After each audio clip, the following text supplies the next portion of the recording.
আসসালামু আলাইকুম। আজ দেশ স্বাধীন হয়েছিল। আজ ১ মাস পূর্ণ হলো। তো সেই খুশিতে একটু ভিন্ন রকম রান্না করার চেষ্টা। গরুর মাংস বা খাসির মাংস নয়, একদমই সাদামাটা একটা রান্না। এক টুকরো রুই মাছ, সাথে কাঁচামরিচ, সাথে পেঁয়াজ কুচি, আদা রসুনের পেস্ট, মরিচের গুঁড়ো, ধনিয়ার গুঁড়ো, হলুদের গুঁড়ো, লবণ আর কুকিং অয়েল দিয়ে খুব সুন্দর মতো করে ভালো করে মাছটাকে কষিয়ে নিতে হবে। কষাতে কষাতে মাছের যে গন্ধভাবটা আছে সেটা কেটে যাবে। মাছটা ভাজার কোনো প্রয়োজন নেই। এইভাবে নেড়েচেড়ে মাছটাকে কুক করে নেবেন। একদম 50% কুক হওয়ার পরে তারপর শাকটাকে অ্যাড করবেন। কিছুক্ষণ ভুনে নেওয়ার পরে মাছটাকে একটু হাতাটা দিয়ে ভেঙে দিবেন। তো এই পর্যায়ে আমি কিছু পানি অ্যাড করলাম। ঠান্ডা ঠান্ডা পরিবেশে এইরকম পরিবেশে রান্না করতে বেশ ভালোই লাগছিল আমার।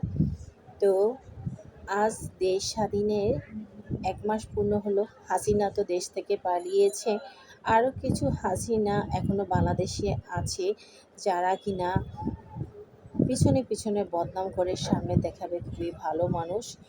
যারা রান্নার ভিডিও দেখলে সমালোচনা করবে বা ভালো কোনো ছবি পোস্ট দিলে সমালোচনা করবে, আপনি কাউকে নিয়ে খেতে গেলে সেটা নিয়ে সমালোচনা করবে, সামনে আপনাকে বুঝাবে তারা আপনার খুব ভালো বন্ধু বা কাছের মানুষ।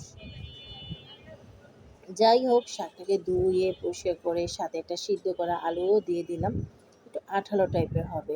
তো মাছটা কষিয়ে ভেঙে চেড়ে তারপর শাকটাকে আলুটাকে খুব সুন্দর মতো করে দিয়ে দিলাম।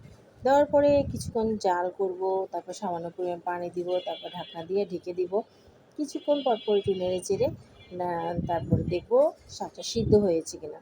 যখন শাকটা সিদ্ধ হয়ে আসবে, পানিটা একদম শুকিয়ে মাখা মাখা টাইপ হয়ে আসবে, আর এই আলুটা দেওয়াতে কিন্তু বেশি মাখা মাখা টাইপ হয়েছে। খেতে কিন্তু ভীষণ ভালো হয়েছে।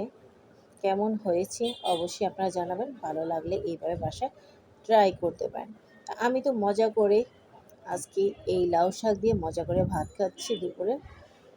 দেখা হবে নতুন রেসিপিতে। আল্লাহ হাফিজ।